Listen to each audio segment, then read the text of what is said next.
former head of Russia's space agency, says that the Apollo moon landings were fake.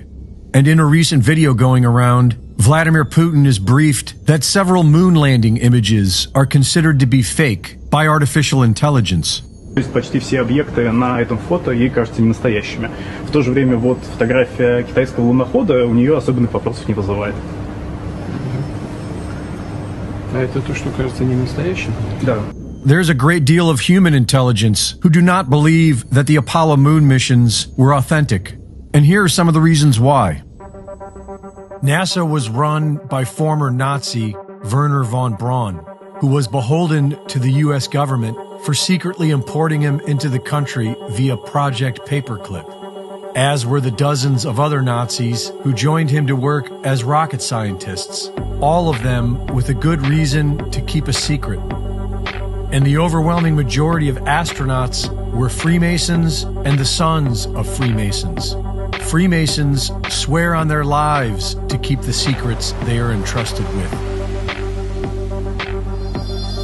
Why on earth would anyone trust NASA? If the moon landing was real, it would have been a miraculous achievement because NASA was failing at every level of the mission and did not believe they would be able to achieve their goal. In 1967, government inspector Thomas Barron testified before congressional investigators that the Apollo program was failing. 6 days after his testimony, he was killed with his wife and child when a train crashed into his car. Astronaut Gus Grissom held an unauthorized press conference where he criticized the program and said it would take another 10 years to fly to the moon. 5 days later, he was killed on the job. Gus Grissom's last words were, "How are we going to get to the moon if we can't talk between 2 or 3 buildings?" Hey, how are we going to get to the moon if we can't talk between 3 buildings? I can't hear a thing you're saying. Jesus Christ. But how are we going to get to the moon if we can't talk between 2 or 3 buildings? Moments later, the Apollo 1 command module caught fire, killing astronauts Grissom, White, and Chaffee. Several key members of the Apollo mission resigned just months before the mission.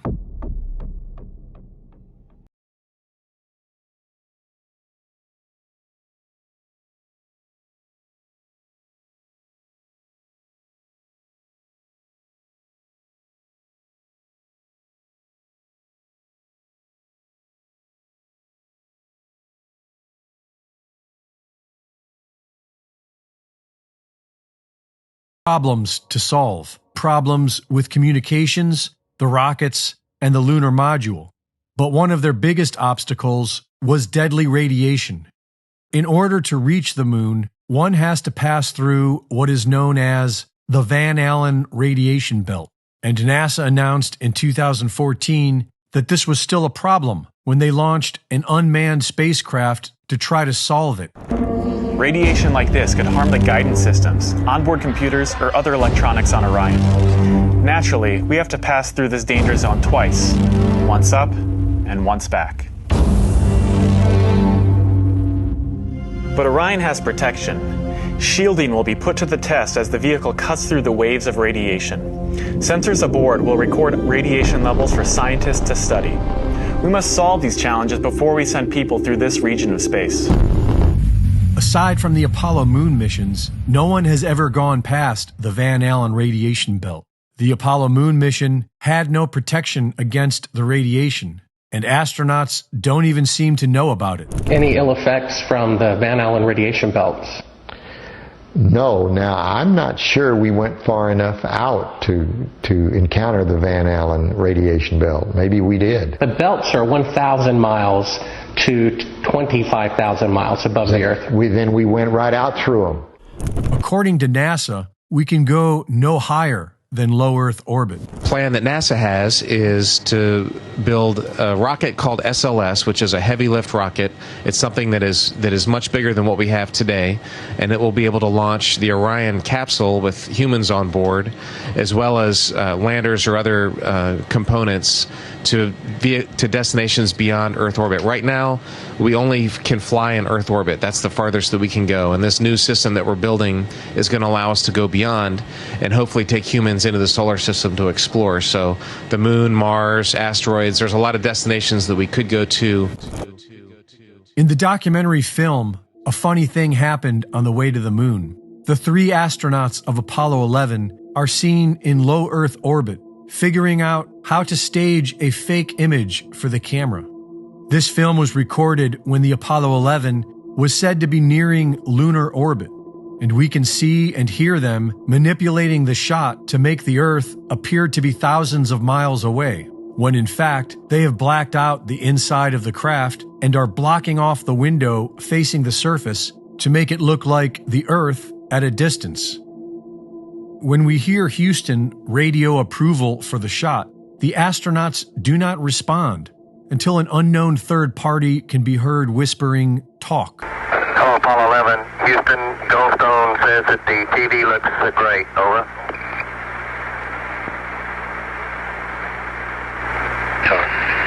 Okay, Roger. The astronauts are told they are being pre-recorded and edited for a subsequent live broadcast. Buzz Aldrin explains how they shut out the sun to achieve the illusion of the one window being the Earth in the black of space. And with direction from Houston, they get it to look right for the camera. We then hear the portion meant for the public, with Neil Armstrong claiming to be 130,000 miles from Earth and describing a single camera pressed up against the window to achieve the shot. But in the unedited footage, we see objects passing between the camera and the window. We see a work light in the dark.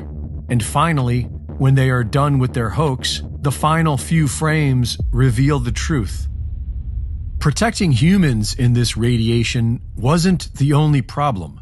The high-end Hasselblad camera had no protection against radiation, and there is no explanation as to how it was able to take photographs in negative 200-degree weather with a constant bombardment of cosmic radiation. And the pictures themselves are full of anomalies. According to the official story, the only external light source was the sun, but in all these photographs, there appears to be only artificial light, hot spots, and fall-off areas, when it should be as bright as a desert on Earth.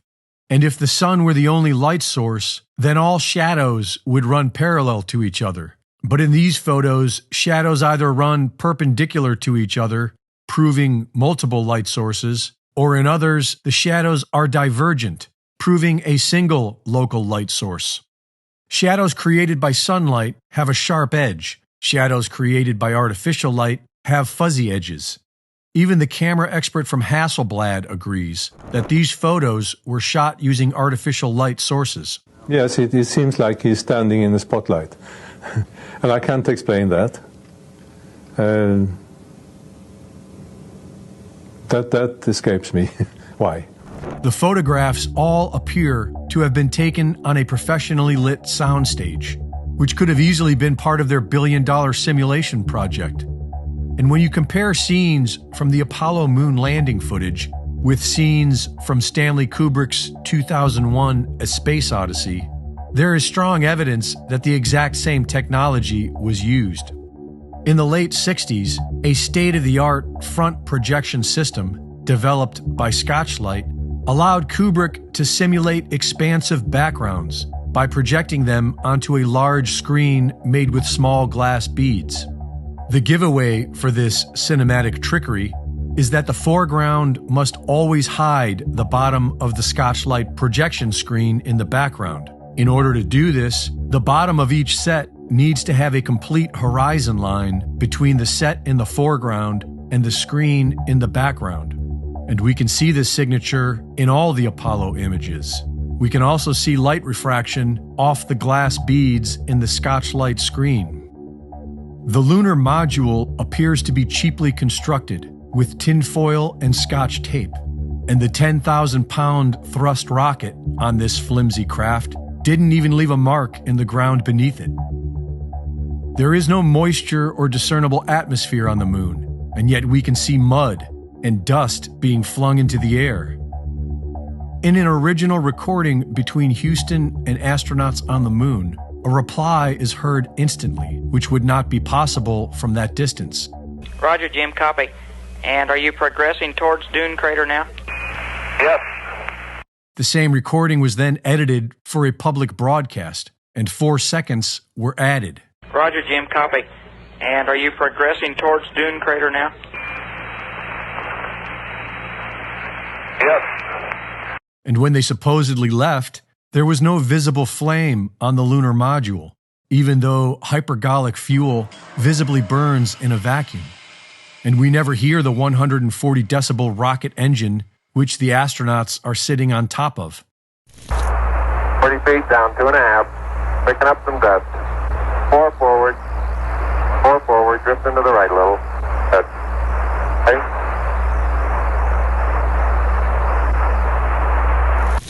During takeoff, when it would have been burning at its loudest, an astronaut plays a musical recording, accentuating how quiet it is inside the craft. 99 Pro.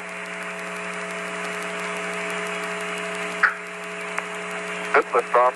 Automatic.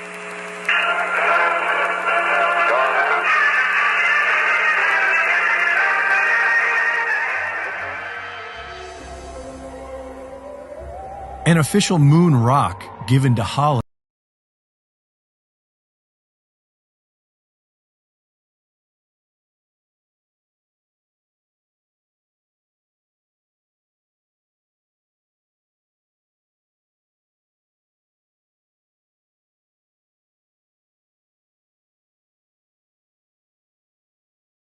to track it down. I mean, we don't know where this telemetry data ended up, and we don't know what path it may have taken. So, unfortunately, I'm afraid I can't really give you much of a clue as to where this data ended up.